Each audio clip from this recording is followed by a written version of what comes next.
Hi guys, welcome back to another tutorial video. So in today's video I'll show you how to fix the Wi-Fi not connecting issue on laptop. So if your laptop is not connecting to Wi-Fi or keep failing to join the network, just follow these simple fixes. First of all, make sure the airplane mode off. Click on the Wi-Fi icon from the taskbar. Check that the airplane mode is disabled, then try connecting to your Wi-Fi again. Next, restart your laptop. For that, you need to click on the Start menu, select the power button, and then tap on Restart. This can fix temporary system glitches that may stop Wi-Fi from connecting.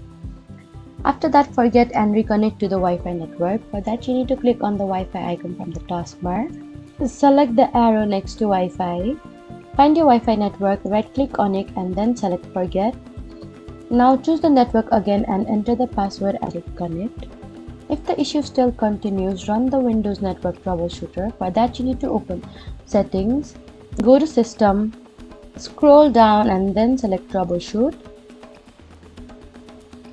Click on Other Troubleshooters and run the Network and Internet Troubleshooter. Lastly, check for Windows updates. For that, you need to go to Settings, click on Windows Update and install any available updates. Sometimes outdated system files can cause Wi-Fi connection issues.